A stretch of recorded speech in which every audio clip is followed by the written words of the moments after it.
Cooterfish Popkin. Long days and pleasant nights, everybody. Welcome to the Glasses Push, and thank ye big for watching. Today, we're talking about The Dark Tower, both the movie and the first installment of the book series, The Dark Tower 1, The Gunslinger. Now, right up front, the Glasses Push always has a no spoiler policy, and this is highly in effect for The Dark Tower. If you have heard anything about the Dark Tower movie, you have definitely heard some people talking about how it is nothing like the books, all of these different comparisons. And a lot of these discussions are the reasons why I don't want to just talk about the movie, and I don't want to just talk about the books, because regardless of your opinions on the movie or the books, the relationship between them is incredibly important.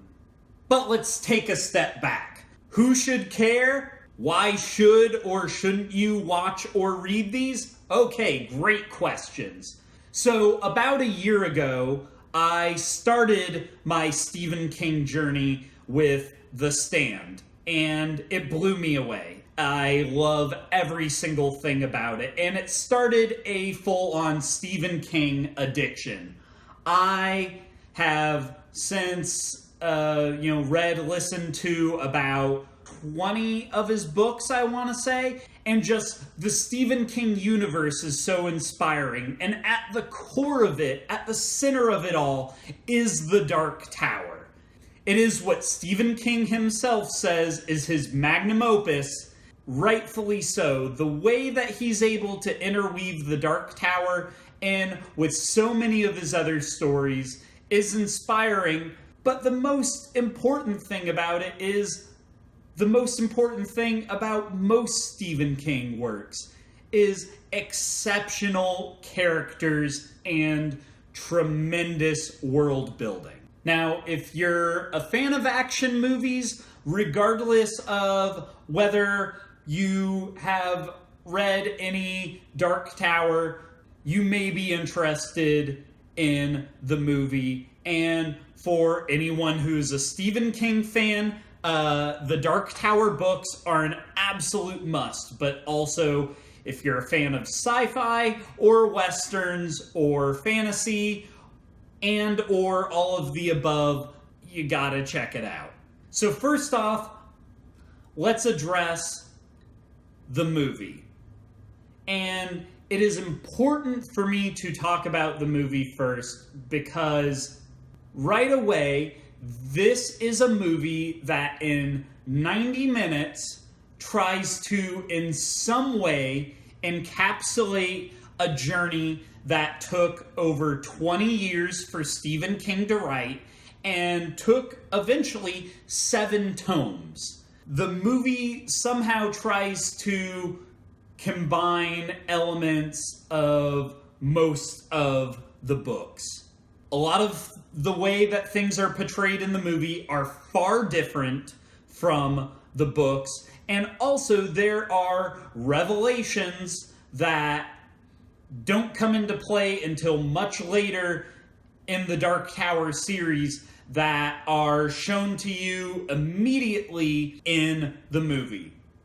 So if you have an interest in Stephen King or the Dark Tower at all, please investigate the books first, because the movie will definitely spoil certain twists. However, it is also so fundamentally different that it is a standalone in a way that I could have a 3-part video series about all the ways that the movie and book are different, and how different characters were combined, or which ones were cut out, or locations being combined, or certain arcs being scrapped, this and that. Let's just focus on the fact that if you have an interest in the books, do not touch the movie until you've read the books.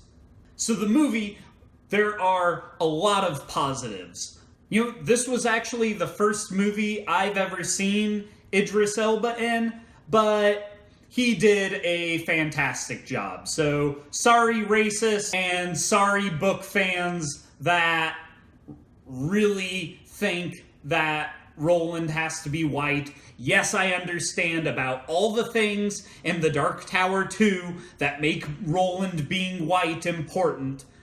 This is different, and Idris Elba did a fantastic job. The kid playing Jake has excellent range, and especially for all of the audacious circumstances that surround Jake in the movie, the kid handles everything with a great deal of realism.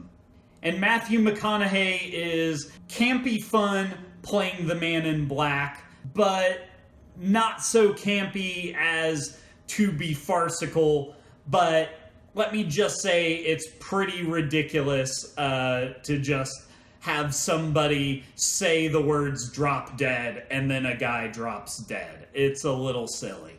Additionally, all of the special effects in the movie are incredibly well done. The tower, for what it is in the movie, looks exceptional. Really, all of the set design is incredibly well done. Yes, the doors and portals to other worlds look completely different than they're described in the books, but for what they look great. And then also, it handles the fish out of water aspect of worlds merging really well. There's quite a bit of levity. However, the positives pretty much end there. The negatives are there is no subtlety or mystery to anything in this movie. Before the movie even starts, we get 2 lines of text that try and explain exactly what the Dark Tower is and exactly what will make the Dark Tower fall. So right away, that's a lot of mystery and magic just stripped out of the way. It is different than how it's handled in the books. It's too close that it almost feels like a misinterpretation. If we're ignoring the books, then it just feels like a really clunky way to handle exposition. Just lazy text. For the very good child acting of Jake, his friend, or pretty much any other actor, let's just say, but especially Jake's friend, does not handle the acting with the same level of realism that the actor portraying Jake did. I don't know, it feels like somebody just did a caffeine-fueled bender of all the books and had 5 minutes to explain it to the writers and director, and then this movie is the result of that. You do not spend too much time in any one place. You really don't get a sense of location. So when worlds collide, it doesn't really feel like that big of a deal because you don't get a chance to just live in it. You don't really get a sense of tone. Everybody's motivations are incredibly simplistic, so the characters aren't that interesting because they get pretty much stripped down for parts to the basic archetype: a gunslinger badass, and a kid who's out of his element, and an ultimate evil. And when you look at it that way, that's not particularly interesting, and that's not the type of character that Stephen King does. He doesn't do one-dimensional characters. Incredibly sparingly will he introduce a character that doesn't have some depth or growth. Just like scenes don't stay in one place for very long, the camera is always cutting really quick. Even if it's in scenes of dialogue, you never get to live in a moment. And because they're trying to cram so many things in a short amount of time, you don't really believe it. It's like they're they're filling out a checklist, and it's just like, oh, okay, well, this world has to look old. Okay, well, we'll kind of make it look old, but basically it's going to be all brand new, and things are, for the most part, going to be shiny and work with relative ease.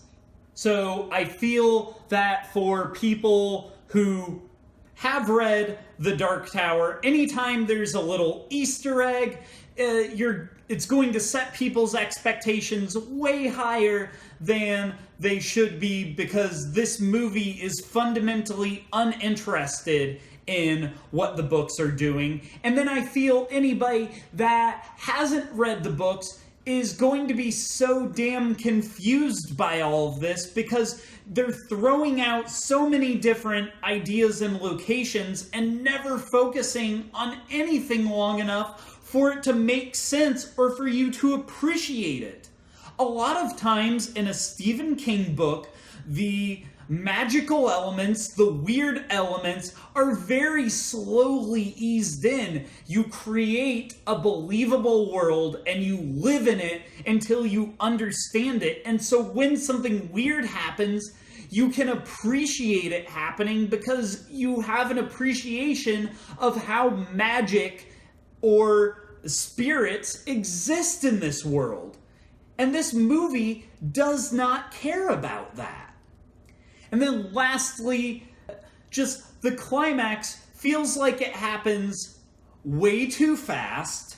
You know, I'll be honest, I straight out laughed with how cheesy this final confrontation was. It was laughably bad. And again, if you are a book fan, when the movie ends, you're going to be very disappointed with the Hollywood and safe way they ended it. Then if you're new to The Dark Tower, you're going to be like, wow, that's all it boils down to? The Dark Tower is so much more than what this movie is. And even though the ending of The Dark Tower is incredibly polarizing, and I don't just mean the last couple pages, I mean all of the final confrontations and how anything plays out with bad guys at the end, there is a lot of criticism about that, which we'll tackle much later. But let me just say that the universe that Stephen King created for The Dark Tower is far weirder, far more magical, far more human, far more entertaining than anything this movie will provide.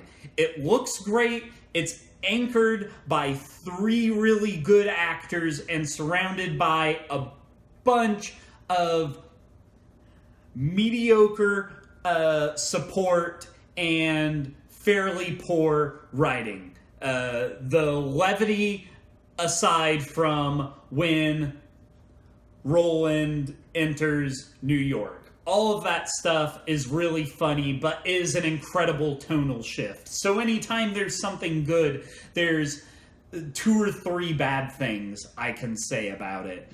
It wasn't a failure, but it is disappointing on an exceptionally high level. And while I can only speak as a person that is very familiar with The Dark Tower now, I can't imagine this would be enjoyable for anyone that hasn't read The Dark Tower. And if you have read it, you're going to leave with some complaints. Even if you end up enjoying it, there's going to be a thing or two that you really wish would have been different. So I'm giving this a 62. It was extraordinarily below average, and it had some good moments, but there are way too many flaws to give extra credit to any of the exemplary moments in the film. So now that I've tackled that, if we've gotten it out of the way and you understand why the Dark Tower movie needs to be avoided, if you have any interest in the books, now let's talk about Dark Tower 1, The Gunslinger, and you will understand why especially pacing is incredibly important. So, The Gunslinger was one of the first things that Stephen King wrote when he was around 19, and it went through several different revisions, and I am going to be talking about the most currently revised version of The Gunslinger, where Stephen King retrofitted a couple things to have it fit in a little bit more tonally with the rest of the series. Whereas most of Stephen King's works are going to be classified as horror and suspense and maybe some really, really light sci-fi or fantasy, which can exist just within horror. There's always an element of the fantastic in horror. In The Dark Tower, he establishes a world in which Western adventure, suspense, horror, sci-fi, and fantasy all live together. And the way that it's all so seamless, even from the beginning, is incredibly fascinating. That said, when I discuss pacing, this book is very slow and nearly all character development. But it is the beginning of a 7-part series, and so for what it is, it sows incredible seeds. It starts with a line that I'm sure you've heard, quoted a bunch across the internet. The man in black fled across the desert, and the gunslinger followed. The gunslinger, Roland, who is a very stolid, very serious man, a man of very few words, as you chronicle his adventures forward towards the man in black, you get glimpses into his past. You begin to see who this character is through not only his present interactions, but in learning about his history. And then by the time you get to the end of the book and you see what this person has done, you begin to understand that there is a lot more complexity to this simple character than you may have first realized. There are some huge surprises in his backstory when you get to that payoff. And especially how it parallels with his present day is incredibly rewarding and is classic Stephen King in terms of interweaving storylines. And you mix that in with a fish out of water through the character of Jake, who is living in Roland's world after being pulled from our world. And everything surrounding that. It's a culture shock, and we additionally get to learn about Roland and Jake through their comparing of notes and butting of heads. Usually in Stephen King books, the ending and the final confrontation is the absolute hugest part of the book. There's usually at least one fundamentally huge explosion or fight or something of that nature. And the ending of this book is overall relatively quiet and mental, but it sows the seeds for so many things that are to come. So the elements of prophecy and foreshadowing are very important. So even if upon completing this book, if you're not completely sold, let me just tell you that your hype and the patience, it will be rewarded. It will be fulfilled. I personally found all the universe building in this book and the slow way in which it unfolds ultimately very rewarding. Yes, you have to wait a little bit, but there are always these little glimpses into how the universe is and who this character of Roland is. You learn a lot, and the exposition is not heavy-handed. While a lot of people may criticize the ending of The Gunslinger for being relatively low-key, I think that shows the fundamental restraint that Stephen King used in creating this story. That the big stuff will come later. This is all about setup and all about establishing the character. Several of the other Dark Tower books are far better than this one, and so just be patient and understand that the slow-paced first one is only building way and setting the stage for the action to come. So what would I rate this? I'm feeling a 91 on this, or 19 backwards.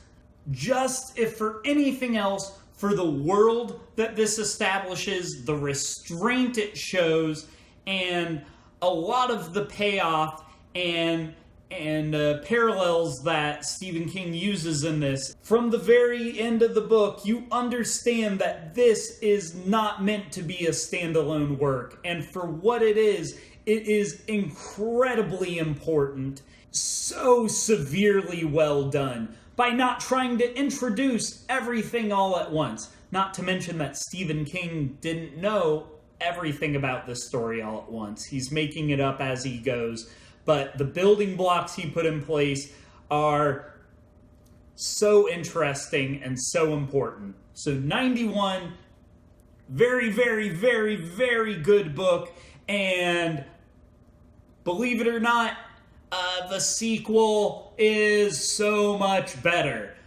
So I'm going to save that for another video.